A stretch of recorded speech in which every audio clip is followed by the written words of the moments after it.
Dentro de la línea de grabar vídeos con las presentaciones que voy realizando en las distintas conferencias, hoy le toca el turno a OSINT y Detectives 3, la huella de navegación en el informe de investigación.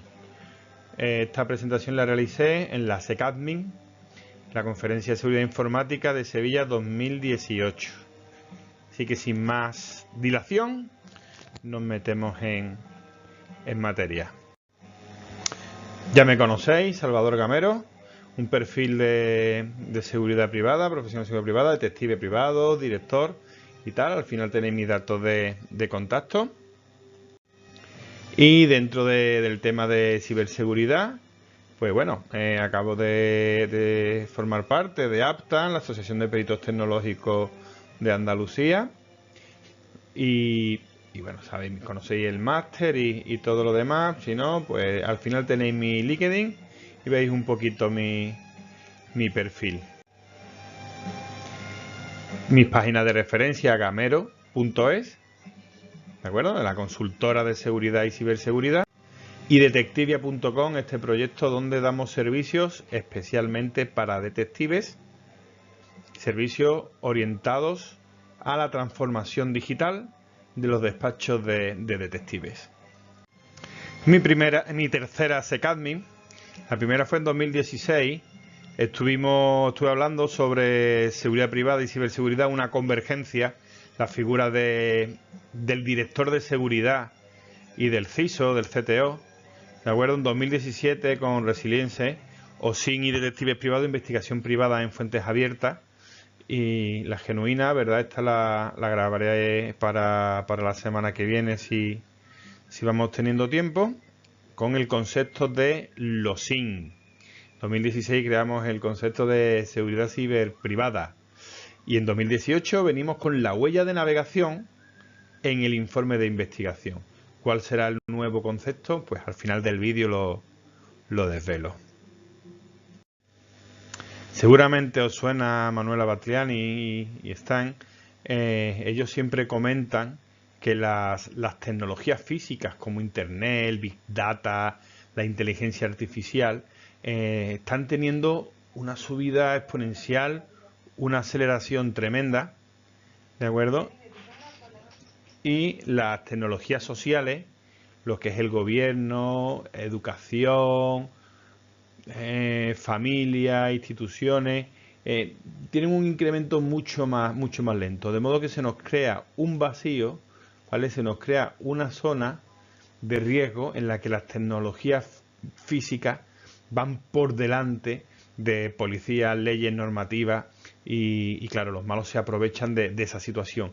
En esa franja es donde tenemos que trabajar. Muchas veces pues se crea la rueda y queremos seguir innovando y crear algo nuevo y antes tenemos que rentabilizar ese invento, esa tecnología que hemos generado, ¿vale? Actualmente vamos tan rápido que no estamos sacando rendimiento real en las instituciones, las tecnologías sociales, al avance que ya lleva la sociedad.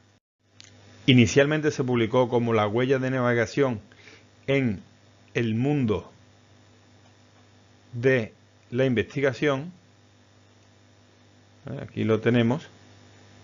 Iba a dar la charla con Antoni Cobo, que ha desarrollado gran parte de la herramienta técnica para Detectivia, aunque finalmente no pudo asistir y di la charla en solitario y ya se corrigió el nombre de la charla, la huella de navegación en el informe de investigación, que veremos a qué nos referimos con el informe. No es que cualquier persona que haga un estudio y cree un documento, realice un informe de investigación, sino que es un tipo de documento que recoge la ley y que tiene unas condiciones concretas. ¿Qué problemas vamos a tratar en esta charla? Pues el problema es que hay actitudes no deseadas en Internet, injurias, calumnias, amenazas.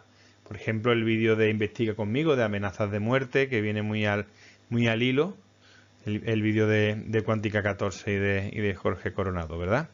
Instalaciones de software espía en nuestros dispositivos, ciberbullying, acoso, estafas, extorsión, todo este tipo de de acciones malintencionadas que se están produciendo. Y estas acciones, pues, son delitos. Son delitos perseguibles de oficio o son delitos perseguibles solo a instancia de parte, dependiendo del tipo de delito. Gran cantidad de ellos, las injurias, las amenazas, dependiendo del grado y demás, como habéis visto en el vídeo, son perseguibles solo a instancia de parte. Pues si son delitos, los ponemos en conocimiento de las fuerzas y cuerpos de seguridad del Estado, ¿verdad? Policía y Guardia Civil, Policía Local, presentamos una denuncia. Pero ¿qué recursos tienen realmente la policía en este tipo de investigaciones? ¿Pueden certificar esos contenidos? ¿Garantizar el no repudio? ¿La legitimidad de la investigación? Y cuando estamos afectados por este tipo de delitos en Internet, ¿a quién denunciamos? Porque el anonimato en Internet suele considerarse fácil. No pueden detener a una cuenta de email, a una cuenta de Twitter o un usuario de Google. Es muy fácil crear una cuenta en redes sociales o de Google y utilizar Google Reviews para injuriar una empresa a través de un empleado descontento. ¿De acuerdo? La identificación. ¿Vale? En este caso vamos a vincular una identidad virtual con una identidad física. Cuando tengamos un DNI, nombre, apellido, domicilio habitual, podremos generar esta denuncia, ¿vale? Y la justicia podrá seguir su causa. Una vez hecho con estos datos, podemos hacer un estudio OSINT, ¿vale? Y recabar la máxima información posible de la persona que estamos investigando, que estamos desenmascarando. ¿Vale? El concepto de doxing, que se puede utilizar también en este sentido, suele hacer más referencia a cuando un troll dentro de un grupo de expertos informáticos se va un poquito de listo, entonces alguien desenmascara su identidad y la publica de manera vengativa. Nosotros no buscamos hacer pública esa identidad, sino acompañar la denuncia. De ahí que debemos empoderar la denuncia, ¿de acuerdo? Una palabra que está tan de moda y que hace referencia a utilizar los bienes y derechos conseguidos para el desarrollo de los intereses propios, ¿verdad? Pues obtener la IP, obtener el user agent, obtener la localización. Es información que se va dando en Internet y que podemos recoger para identificar la persona que está teniendo actitudes, o el grupo de personas que está teniendo actitudes negativas hacia nosotros o nuestra organización. ¿Son herramientas de hacking ético? No, vamos a llamarle siempre herramienta de marketing digital, como bien me aconsejó el amigo Bruno Pérez Junca en cierta ocasión. Marketing digital, Google Analytics nos dice las conexiones que tenemos en nuestra página web, desde qué países son, a qué hora, qué tiempo tienen, qué sistema operativo, qué navegador, ¿de acuerdo? Este tipo de información, evidentemente anonimizada, ¿vale? Nosotros podemos utilizarla de una manera parecida, no con Google Analytics, sino con herramientas propias, para poder identificar a las personas. Pero son herramientas y son tecnologías que se utilizan dentro del marketing digital. No son herramientas propias de hacking donde se rompa sistemas de seguridad. Pues una vez situado, vamos a ver qué es la huella de navegación, el browser fingerprinting, ¿vale? Tecnologías de fingerprinting. Monitoriza el navegador y extrae información que el navegador va almacenando pasivamente. Entre ellos saca la huella Canva, el hash, que hace que nuestro ordenador sea identificable dentro de un amplio espectro de ordenadores, ¿de acuerdo? Por lo tanto, nuestra huella de navegación es única. Podéis probarlo entrando en la página web de la amiunique.org y veréis cuán únicos es vuestro navegador una vez conectados a Internet. ¿Vale? Os dejo el enlace y veréis cómo nuestro navegador tiene unas características que lo hace prácticamente único. De hecho, la Electronic Frontier Foundation lleva desde 1990 luchando por las libertades civiles. Han generado denuncias contra el FBI por sistemas de reconocimiento facial y lleva mucho tiempo involucrándose, influenciando en los legisladores, en el público, en cuanto al uso de ciertas tecnologías. Aquí tenemos la Agencia de Protección de Datos, tenemos normativa, ¿de acuerdo? Pues esta organización lleva desde 1990 recogiendo datos sobre el tema de huellas de navegación y su posible uso. Entre sus proyectos destaca la web Panopticlick, ¿vale? Un proyecto en el que nos indica también cómo de único es nuestro navegador y donde podemos consultar nuestra huella de navegación y ver exactamente todos los componentes que vamos entregando cada vez que visitamos una página web.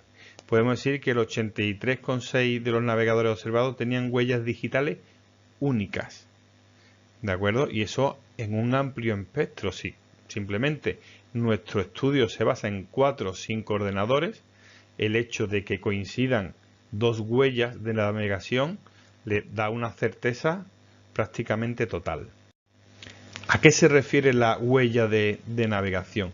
Imaginemos que tenemos una identidad, ¿vale? La tenemos vacía.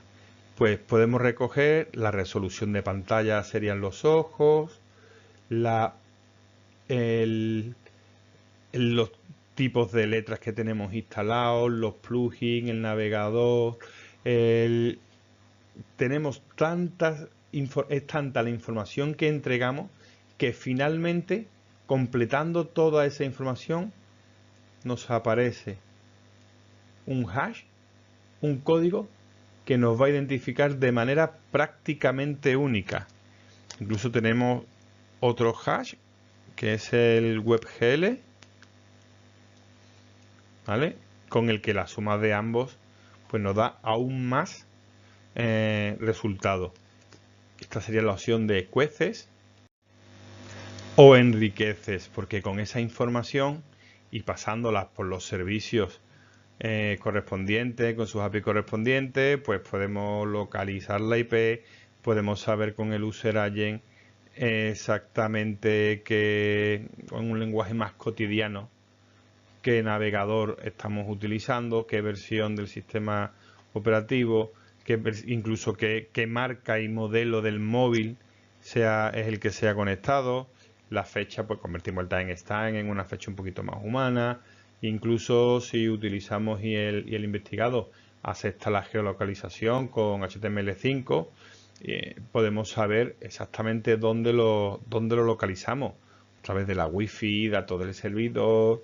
Vale, tenemos muchas formas de enriquecer esa información y de hacer un perfil muy exacto, no ya solo de esa identidad digital, sino de la identidad física, de la identidad real que tenemos detrás. Evidentemente nos salta una duda. Oye, ¿cometemos un delito? Estamos recogiendo una información. ¿Con qué tipo de datos trabajamos? ¿Con qué fin? ¿Es necesario siempre el consentimiento activo? ¿Dónde almacenar estos datos? ¿Quién puede trabajar con ellos? Vamos a ir viendo todas estas preguntas para darle un marco legal y poder utilizar esta tecnología finalmente. El marco normativo es muy amplio y vivo, está en constante ebullición, desde el artículo 18 de la Constitución Española, el Código Penal, la LOPD, RGPD, la de Seguridad Privada, Directiva NIS. Es bastante gratificante el trabajo del grupo de trabajo del artículo 29, donde sacan guías, al igual que la Agencia Española de Protección de Datos, y nos ayudan a interpretar todas estas normativas. Aún así es conveniente el estudio de sentencias y sanciones para ver exactamente estas normas del juego, cómo se están aplicando. A la pregunta ¿cometemos un delito? En principio la respuesta es no.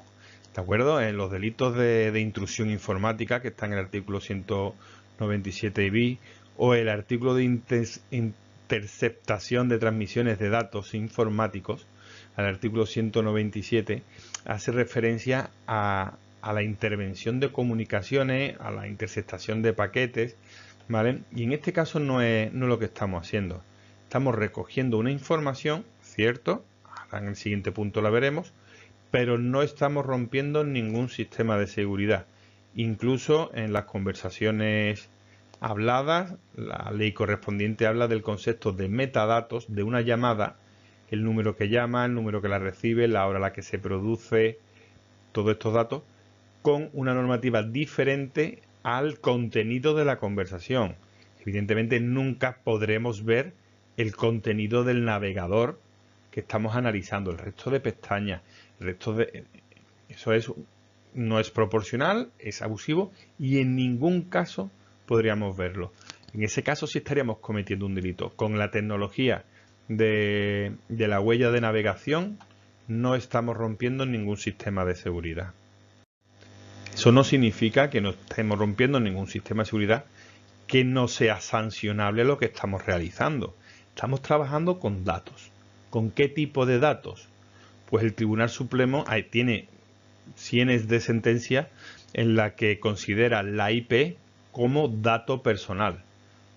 Porque identifica a una persona. Un dato personal es toda información sobre personas físicas identificada o identificable. ¿Vale? Por lo tanto, la IP es un dato personal. Sobre la huella de navegación, podemos ver sentencia de la Agencia de Protección de Datos donde Movistar fue sancionada por el uso de tecnología de huella digital, la denominada Fingerprinting Technologies o Super Cookies.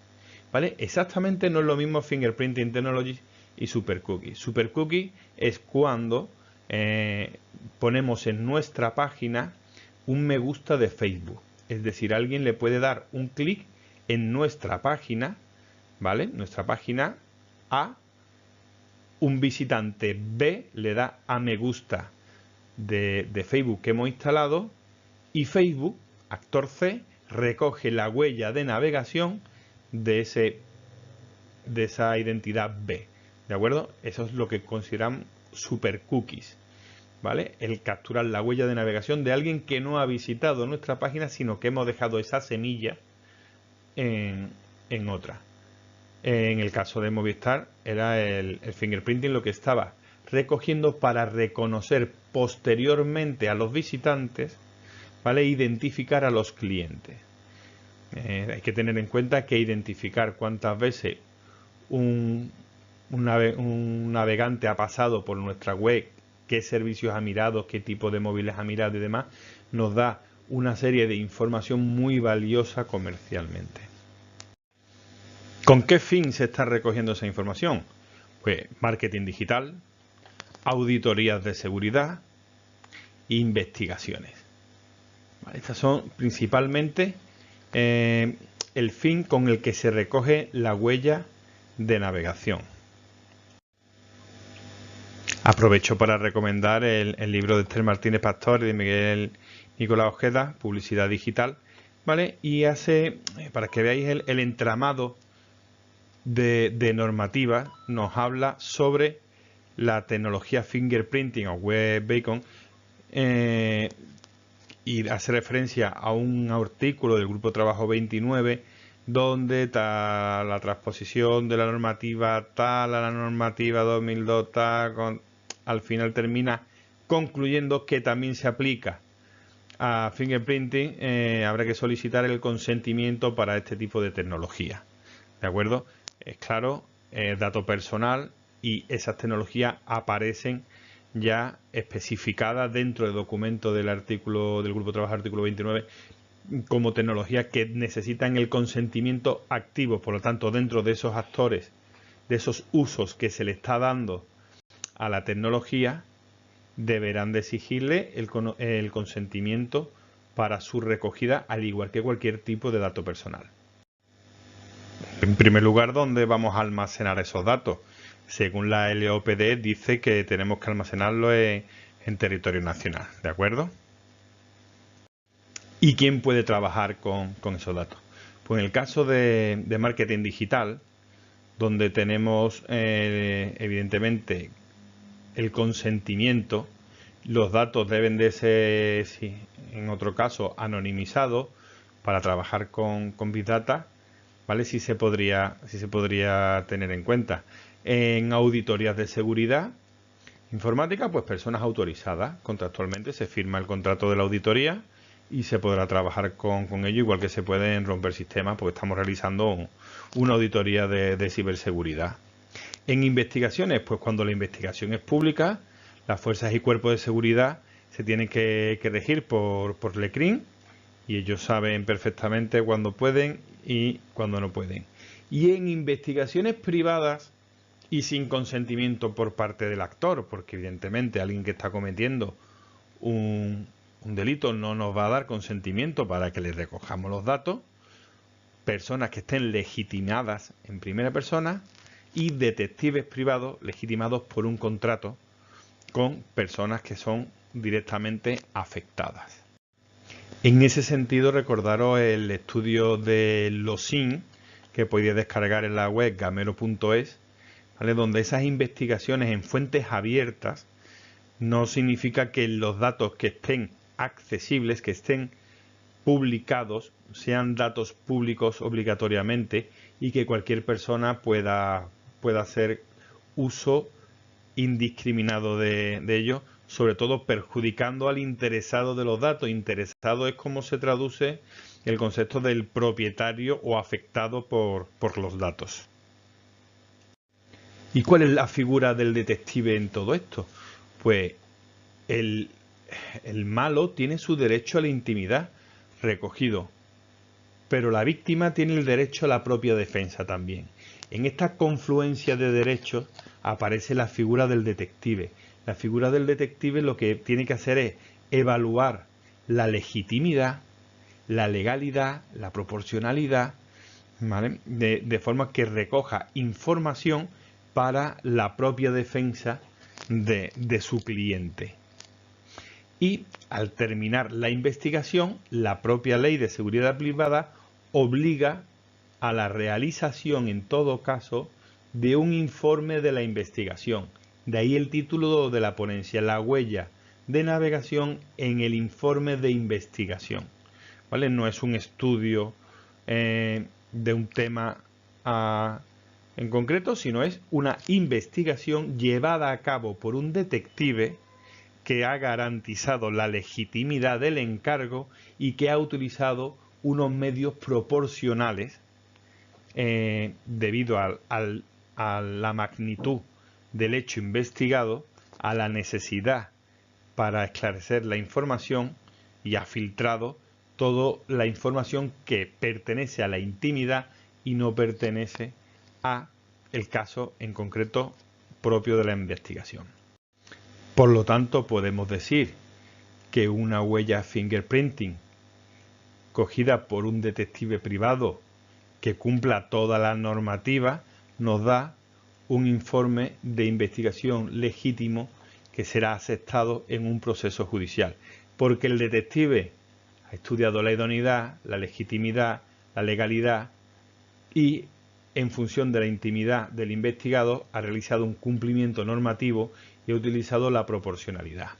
Como caso contrario podemos ver la figura de Villarejo, en el cual los contenidos de sus audios tan actuales no pueden ser llevados a procesos judiciales debido a la ilegalidad en su adquisición. Si están teniendo o no un coste político, pero no se están utilizando en procesos judiciales. Y aún así tenemos que convencer a la toga.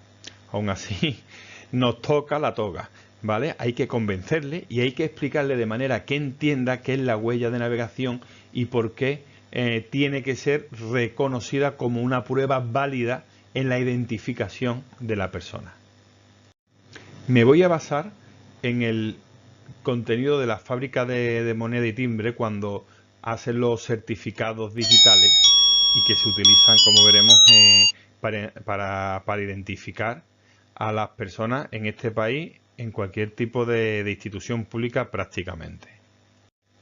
Como sabéis, si entráis en la página de certificados de la fábrica de moneda y timbre, cosas que todos los jueces y abogados conocen perfectamente, podemos solicitar, entre otros, el certificado de persona física. ¿Para qué sirve ese certificado? Pues podemos desde presentar los impuestos y liquidar los impuestos, recursos, reclamaciones, multas, consultar la inscripción en el padrón, actuaciones, firma electrónica de documentos y formularios oficiales. ¿De acuerdo? Por lo tanto, debemos de entender que un certificado digital identifica a una persona con total garantía. Se utiliza tanto en la administración central como autonómicas, locales y otros. ¿Cuál es el proceso para obtener un certificado? Pues primero analizamos si el navegador cumple los requisitos. En segundo lugar, solicitamos a través de la web de la Fábrica Nacional de Moneda de Timbre ese certificado. Nos personamos físicamente y con un documento válido para acreditar nuestra identidad y finalmente descargamos e instalamos el certificado en nuestro ordenador. Nos recomiendan que se debe realizar todo el proceso de obtención desde el mismo equipo con el mismo usuario y el mismo navegador. Por lo tanto, si nos va a dar representación ese certificado, es de entender que su proceso también debe de ser 100% fiable. Anteriormente hablamos de EFF. Hemos instalado una extensión para Firefox de EFF que se llama Privacy Badger. Es tan simple como ver al instalarla qué páginas nos están rastreando. En el caso de la Fábrica Nacional de Moneda y Timbre nos rastrean tanto desde Google Analytics, porque tienen instalado en su web el plugin, como desde su propia web. Si lo pasamos la barra de desplazamiento a la parte roja, no permitiremos que capturen nuestra huella de navegación. Al no permitir que capturen nuestra huella de navegación, se quedará en espera, volverá a la misma web y nos generará la solicitud del certificado. Si lo pasamos a la parte verde y permitimos que capturen nuestra huella de navegación, ¡eureka! Conseguimos la solicitud del certificado. Ahora es cuando tenemos que ir físicamente a una oficina a acreditar nuestra identidad. Una vez acreditada, recibiremos un correo electrónico diciendo que ya podemos descargar nuestro certificado. Por un lado realizamos la descarga, por otro lado hacemos la instalación. La descarga directamente se la ha dejado en aceptar la huella. Era evidente que no me iba a permitir descargar el certificado. Y el siguiente paso es el de proceder a la instalación. Volvemos a negarle el acceso a la captura de nuestra huella de navegación. Por lo tanto, no conseguimos que instale el certificado. Si lo pasamos a la parte verde y le permitimos la captura de la huella de navegación, nos dirá que el certificado personal ha sido instalado correctamente. Por lo tanto, ¿qué características tiene que tener el informe de navegación, el informe de investigación en lo referente a presentar una prueba que contenga tecnología fingerprinting? Pues en primer lugar, un detective habilitado y ejerciente, su número de TIL, licencia del Ministerio del Interior, sería conveniente un perfil tecnológico y existen posibilidad de colaboraciones, es decir, Detectivia colabora con otros despachos y agencias y tenemos nuestras propias herramientas donde se ceden esos enlaces, los gestiona con el caso la legalidad, legitimidad, forma parte de la parte de la agencia de despacho que tiene el contrato firmado con el cliente y la ley ampara un contrato de colaboración entre despachos. Por lo tanto, sería posible trabajar en colaboración de Detectivia con cualquier despacho, también con cualquier cliente final, pero con cualquier despacho o agencia de detective. El informe tendrá su anexo correspondiente y, como es lógico, tendrá que demostrar la legalidad, legitimidad, idoneidad, proporcionalidad del encargo, filtrar la información del caso, es decir, no poner más información de la estrictamente necesaria para el caso, detallar los procedimientos, detallar las tecnologías utilizadas, anexo técnico, demostrar el almacenamiento ha sido en territorio nacional, demostrar su eficacia como hemos hecho, ¿vale? Y demostrar el uso de tecnologías que son de marketing digital y que se han utilizado sin romper ningún tipo de sistema de seguridad. Como casos reales vamos a citar 4. Aprovechamos que en la SECAMI se encontraban en la misma sala clientes o las personas responsables de estos casos, porque nosotros no vamos a dar evidentemente información de casos reales, pero sí estaban allí y después en la parte de networking se le pudo hacer las preguntas correspondientes. Primer caso, lo que pusimos lo utilizamos como primer paso para averiguar si un dispositivo móvil tenía un software espía. ¿Cuántas veces nos sospechamos de que tenemos un software espía instalado en el dispositivo del cliente, pero no queremos hacer el peritaje directamente por la incomodidad de quedarse sin el móvil, por el coste del propio peritaje que es más elevado? Entonces enviamos un enlace al cliente. Si hay un malo monitorizando ese dispositivo, evidentemente lo va a visitar y a nosotros nos reflejará esa visita. Posteriormente se podrá hacer el peritaje en profundidad y analizar qué software espía tiene, cuándo se ha instalado y toda la información pertinente. Pero como un previo hay una comprobación si tenemos el móvil intervenido, es bastante interesante. En el segundo caso teníamos injurias, son comentarios negativos en las Google Review, en la chinchetita de Google Maps, ¿vale? De una serie de concesionarios, ¿vale? Detrás de este cliente hay un gran bufete de abogados y lo que se solicita a Google es que elimine esos comentarios, pero Google dice que vienen de distintas personas, por lo tanto estamos acreditando que es un mismo trabajador descontento que generando perfiles falsos está realizando estos ataques reputacional.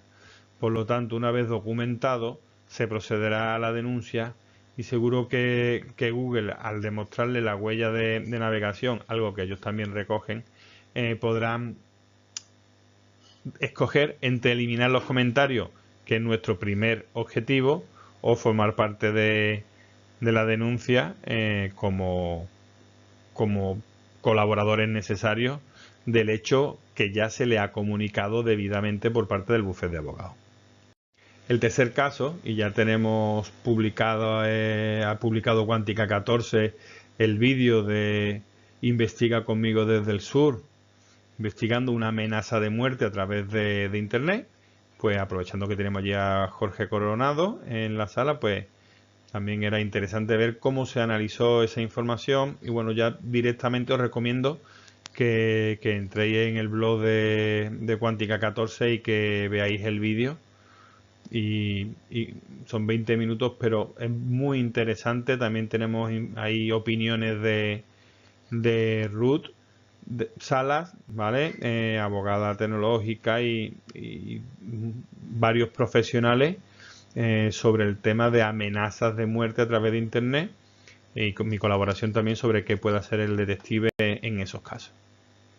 Y el último ejemplo fue un caso real que se investigó desde Cuántica 14, un secuestro parental, donde se llevó el padre al hijo y llevaba un dispositivo, el hijo llevaba un dispositivo que era un portátil de los que entregaba la Junta con un sistema operativo muy poco extendido, Guadalinux, con una resolución de pantalla muy concreta también, y el niño tenía unos gustos de unas páginas web y tal donde se le puso se programó en aquel caso por parte de Cuántica 14, se programó un IP logger para capturar esa huella y poner la IP a disposición del juez, que solicitó su identificación y felizmente se recuperó al menor con el padre, que lo tenía en un hotel en otra provincia y demás.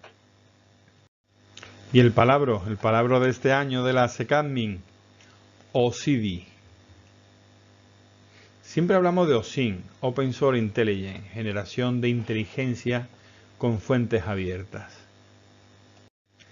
Pero ¿cómo le llamamos cuando lo que generamos son idioteces? OSIDI, generar idioteces con fuentes abiertas. Podemos poner de ejemplo cuando Tony Blair publicó un documento afirmando que era un informe técnico que no habían modificado sobre la existencia de armas de destrucción masiva en Irak. Analizando los metadatos se veía cuántas personas habían abierto, modificado, copiado y trasladado ese documento. El Tribunal Supremo, al publicar la sentencia definitiva del caso Gürtel, los datos de muchos profesionales que deberían de estar ofuscados, simplemente haciendo clic con el ratón y seleccionándolo, quedaban en abierto. La tesis de Pedro Sánchez, podíamos ver los metadatos donde se vea que Microsoft ofiere una versión de evaluación. No siempre generamos inteligencia en fuentes abiertas, muchas veces todos generamos también idioteces. Mis agradecimientos a SECADMIN, a Ingenia, que fue la patrocinadora del track en el que estaba incluido mi ponencia, Pixabay y FreePic, por el uso que he dado de sus imágenes, todo lo que habéis visto el vídeo, y quedo a vuestra disposición en detectivia.com, en gamero.es, en Twitter, y aquí tenéis mis datos de contacto por si queréis que colaboremos y podemos ayudar a llevar al sector de detective al ciberespacio. Tenemos mucho que aportar porque hay muchos delitos que se están quedando impunes debido a ese falso anonimato que nadie está desenmascarando. Seguimos en contacto en las redes.